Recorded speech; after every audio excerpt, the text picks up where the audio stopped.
Amáraka y el reino de Mu. Autor Yesmar Martínez. Publicado por Editorial Círculo Rojo. Capítulo 1. Emeterio Villamil de Rada. Emeterio Villamil de Rada nació el 3 de mayo de 1804 en Sórata, en pleno valle de Uberrino, en el Illampú boliviano.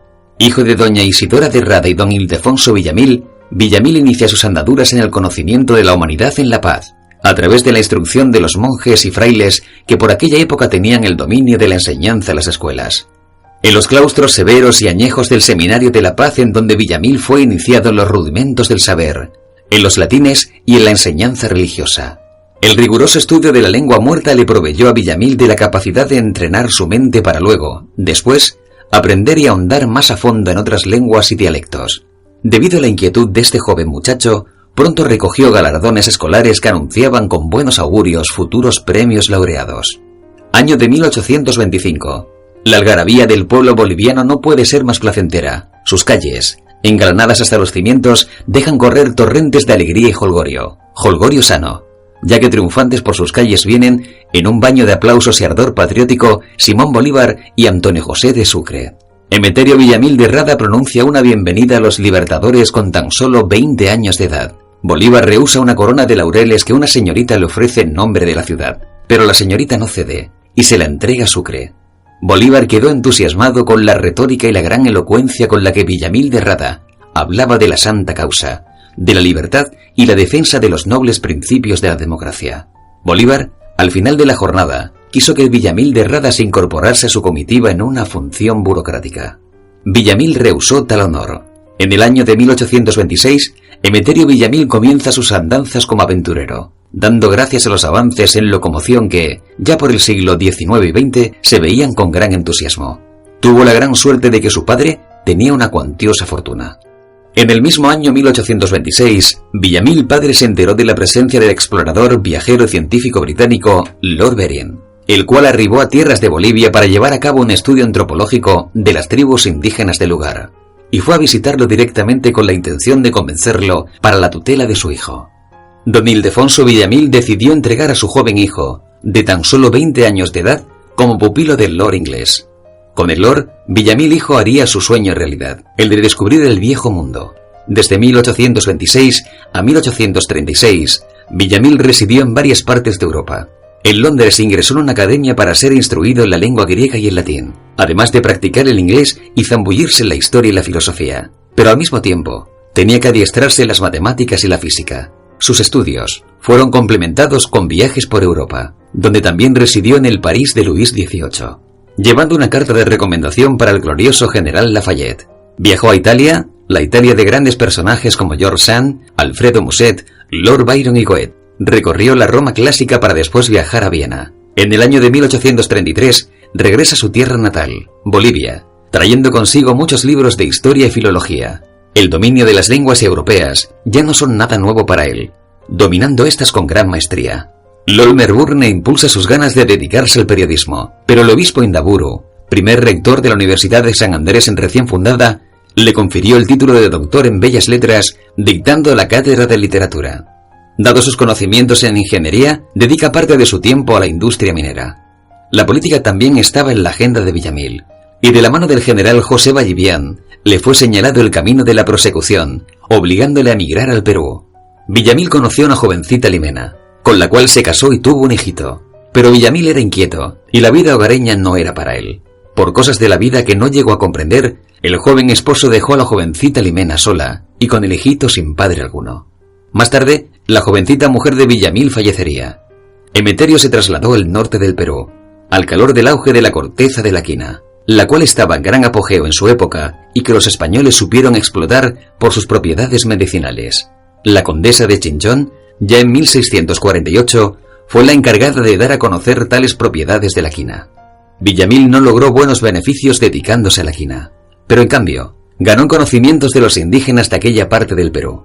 Con las mismas tomó rumbo a San Francisco de California. Pero en este mundo quimérico e infernal de la California de 1845, Villamil de Rada es uno de tantos soñadores que, sin muchos recursos, recorren las calles entre toda la muchedumbre.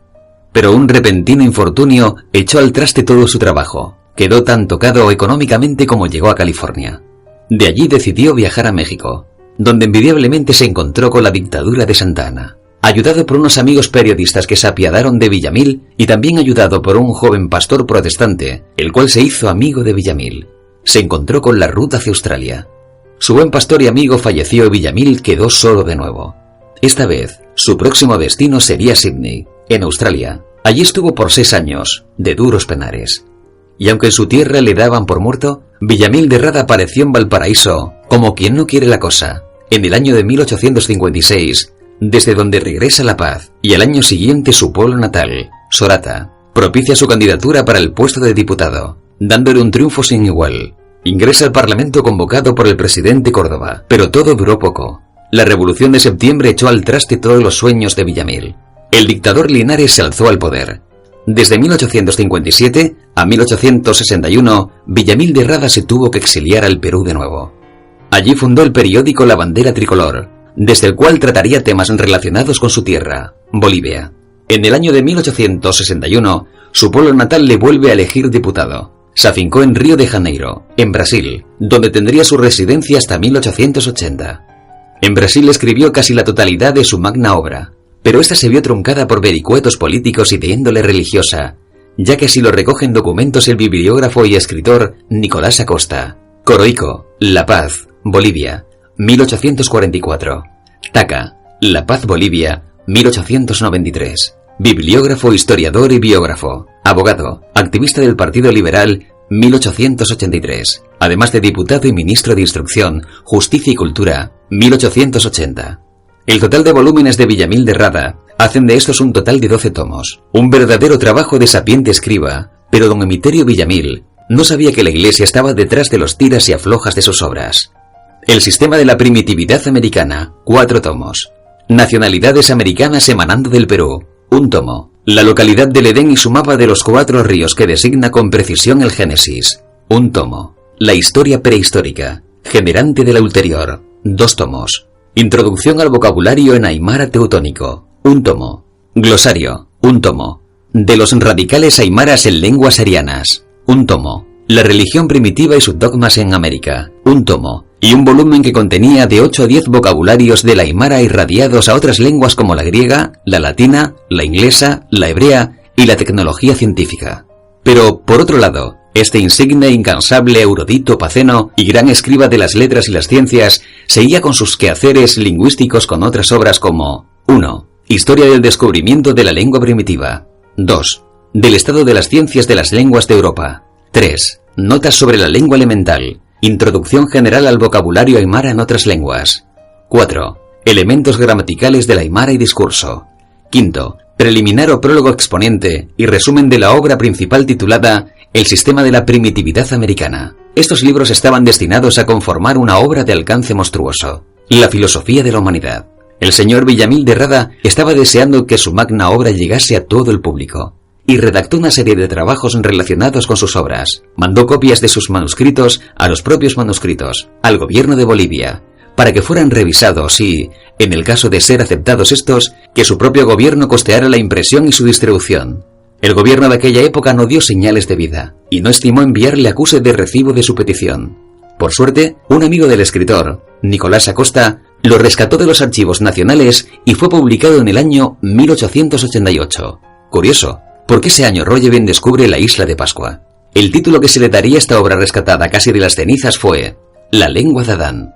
Parece ser que un milagro, no sé de qué índole, permitió la recuperación de esta obra de Villamil de Rada. En el año de 1875, el archivo bibliotecario boliviano se encontraba en el Palacio de la Paz, al que un aparatoso incendio casi devora por completo, perdiendo miles de volúmenes y libros de incalculable valor. Cada día que pasaba, don Emiterio se veía más cansado y sentía que estaba más abandonado por su propia patria, teniendo que mendigar la buena voluntad del gobierno de Brasil y teniendo que apelar al interés de otros investigadores. Estos quedaron absolutamente asombrados del alcance de su obra. Era demasiado tarde para el valiente y ninguneado Villamil de Rada. La historia de Emiterio Villamil de Rada tocará pronto a su fin. Un buen día, no se sabe por qué, este hombre tan audaz y tan valiente se adentró en las aguas, cerca de su casa, para no volver jamás. El gobierno del presidente de Bolivia, don Evo Morales, Celebró la recuperación y la difusión de la lengua de Adán, por su obvia contribución a la causa de los pueblos de lengua aymara. Pero por otro lado, no obstante, parece ser que todavía ninguna editorial se ha ocupado o ha intentado reeditar este libro que, parece ser, continúa siendo el más famoso por el aura del misterio que lo rodea, por los estudios realizados en torno a él. Por lo tanto, es para mí poder decir que este libro, el cual estoy escribiendo de puño y letra, estimado lector, es como un homenaje a este hombre, el cual debería ser llevado a la gran pantalla de cine, para mostrar al mundo cuánto luchó para dar a conocer todos sus anhelos. Y si don Emiterio Villamil de Rada leyera este libro, al cual he dedicado horas, días y meses en su redacción, estoy seguro que quedaría maravillado y sorprendido de todo lo que hemos avanzado en cuestiones como lingüística, antropología, arqueología, humanidades y hasta me atrevo a decir, en tecnología de comunicaciones, englobando todo lo que usamos hoy en día para difundir información, sensible o no. Tengamos en cuenta que la máquina de escribir no se inventó hasta el año 1865 por Rasmus Malin Hansen, con un modelo el cual poseía una bola cilíndrica para escribir los caracteres. Esta se hizo popular en Europa, pero no sabemos si en Bolivia alguien podía permitirse tal lujo, comprando un trasto en fase de pruebas.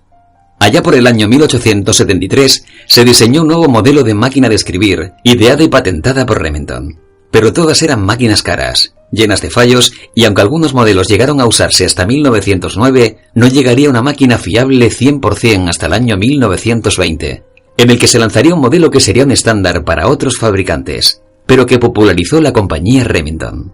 Por lo tanto, la única forma de llevar a cabo la escritura de grandes manuscritos era pasar horas y horas, días y meses y hasta años enteros, escribiendo de puño y letra, folios y folios de la época. Por lo tanto, esto aumenta más la razón por la cual se le debe de rendir homenaje póstumo. Porque si hoy en día todo el proceso de escritura y preparación de una obra tuviéramos que desarrollarlo como en el año 1870, desde luego más de uno quedaría estupefacto y daría media vuelta de nuevo a nuestro futuro. Así como existe un museo para el señor Nicolás Roerich, escritor, pintor y ante todo divulgador de la bandera de la paz, así quiero hacer llegar al gobierno de Bolivia la petición de la realización de un museo, o apartado en un museo, o biblioteca nacional, para mostrar al público boliviano y al mundo entero todo lo relacionado con Emiterio Villamil de Rada. El Palacio de Gobierno, llamado popularmente Palacio Quemado tras sufrir un incendio en 1875, es el Palacio Presidencial de Bolivia, sede principal del Poder Ejecutivo boliviano y la oficina y sede de funciones del presidente de Bolivia, a fecha de 2015.